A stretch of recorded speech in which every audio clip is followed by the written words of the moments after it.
All right, let's take a look at all the new things that have been announced today and then recently. So Core Keeper's Animal Update is launching soon. Exact date TBA.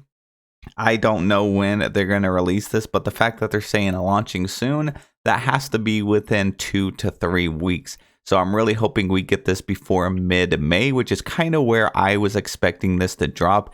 And then we're also going to have the crystal biome update later this year. So I think this is going to hold us over with quite a bit of content until we get that massive update. So in here on Twitter, we've been sharing a few previews. Here's a little roundup of some of the things we've revealed so far. So our creative director, Pranter, he is the creative director of Core Keeper Game. He's the founder and CEO of Pugstorm Games. So if you guys are not following him and you're on Twitter, you definitely should, because he shares a ton, and I mean a ton, of teasers for Core Keeper and a lot of up and coming work. So definitely give him a follow. Has been sharing lots of work in progress stuff over on his personal Twitter, including previews of Colored Glass. We're happy to report that this is something that you can expect in the animal update. So this is what it looks like. It's definitely going to take your base up a level. You're going to be able to add a lot more decorative items and a whole different vibe or feel to your base and be able to express it differently now that we have this colored glass. So back on March 29th, they put Colored Glass in Core Keeper, also still work in progress. So this is an idea of what we can expect. Look at the different colors of colored glass that you may be able to implement in this next update. I think this is absolutely amazing. And while we have had a lot of decorative items and stuff added to the game recently, I still think that this is just going to take it up a next level, and you're really going to be able to express yourself with all these different colored glass. So super excited for this. They did a really great job of creating it. They go on to say, speaking of colors, we've shared a couple teasers of new paintbrush colors coming to Core Keeper. Can you spot any of the new colors in this funky little base? Now, right off the bat, I am pretty sure we have never had a pink paintbrush. So we have that now. So you can paint your bed, you can paint your chest, whatever. They painted the lights over here. And then another thing I'm noticing in this image is it looks like the chest, you can rotate them vertically now, because before they were always horizontal. I know that was a big complaint since the game is released. And now it seems with this update, they implemented it where we can actually rotate our chest, which is going to be a huge game changer. I think that's really fantastic. It's one of those small things that doesn't really matter, but it kind of does at the end of the day, because I just think it's going to make the game feel a little more in your control. So now one of the big things they've shared, now they're just teasing this a little bit, and they've only showed off one animal so far. But with the animal update, we're of course getting, well, animals. You might want to think about fencing off your crops ahead of time for the animal update. So I would imagine that this little guy is going to go in there and eat your crops. Now, I hope we have to actually feed him, and that's why they added this feature where they can eat it, because you probably were going to have to fence off a large area for him to graze, and then you can plant some crops, and that's how you keep them alive. Hopefully they don't like just die. Maybe they just disappear and get consumed into the core. But don't let him in your main farm, or he's probably going to eat up everything. This is not the first time they've showed off the Moolin. They've actually showed him off a couple times. One of our first updates we had was those cow-like critters we teased for our annual update. They're called Moolin, even Cooter now, right? So it looks like you do fence them off, and then you have some crops here for them to eat on, and you can have multiple. So I don't know how many we're going to be able to get, or if there's a limited spawn of them that only spawn in the world. I don't know if you can breed them. I really hope you do. If you can't right now, I'm sure they're going to add it in the future. But they have 3 fenced off. We got some glow tulips, some bomb peppers there, and heartberries. So we know for a fact that they're going to be eating on those. Then they said, we revealed that pets will be hatched from eggs. This I was not expecting of, and I must have missed this. But I think that is the best thing ever. Instead of like just going out and finding one in the wild, the fact that we get an egg and then we get to hatch it, that's awesome. And I also hope, which I don't think so, I think a lot of the things in the game are pretty like simple and not too grindy.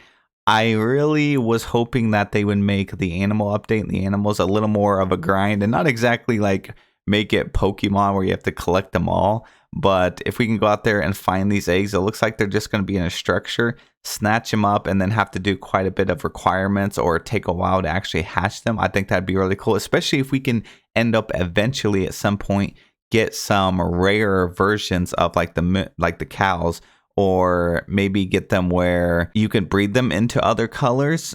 Because I think since this game has such a big like trade post where we can do stuff, I think having like a rare chance or a small chance of it to spawn with a different color or alternate color, I think that would be really exciting, and that would keep people definitely replaying this game over and over. If not, well, I'm definitely going to pitch the idea over there to the devs, because that's something I would really love to have.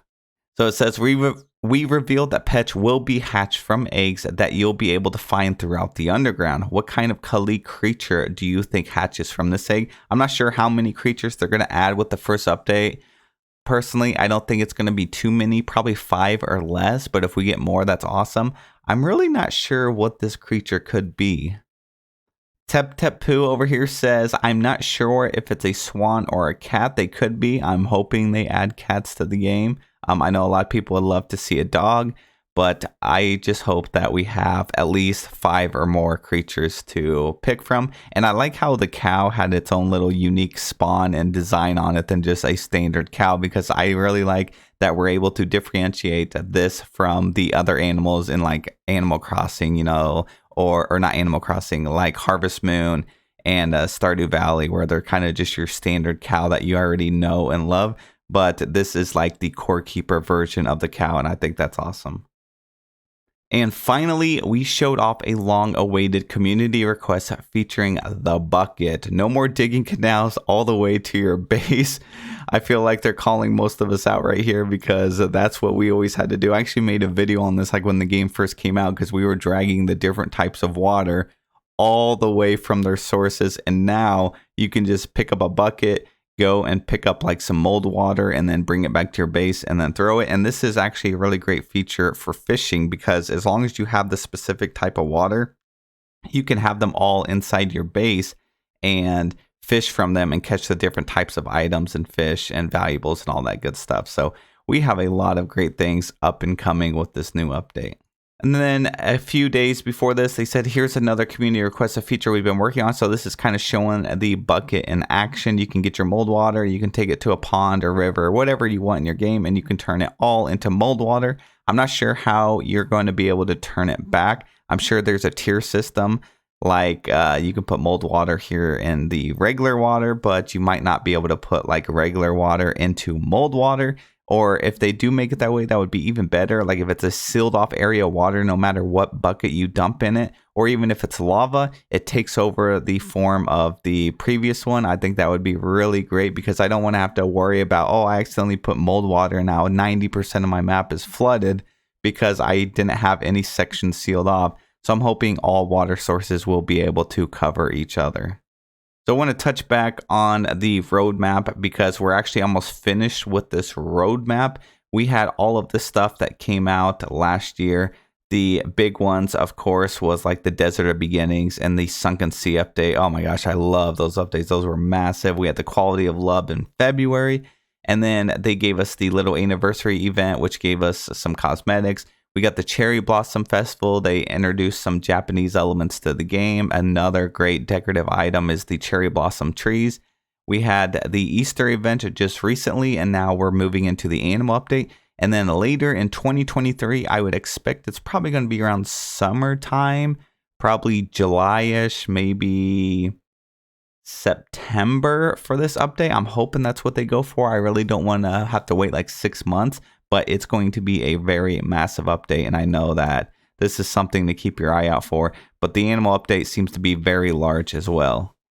So all in all, it looks like we have probably just a couple more weeks before this update comes out. I will, of course, be covering it. And I've also been implementing more streams into my channel. So if you guys want to keep up to date with this, or if you want to watch me play the new update, make sure you subscribe, because I'll definitely be doing that. Thank you guys so much for watching this video, and I look forward to bringing more Core Keeper content to you guys, because I love producing content for this game. It is my favorite game of 2022, and it's still probably my very favorite game of 2023 so far, and it looks like 2023 is going to be a really big year for Core Keepers. So shout out to the devs for doing an awesome job, and shout out to you guys for sticking around and checking out my channel and just hanging out with me. I really appreciate it. Thank you guys so much. I will see you all in the next one.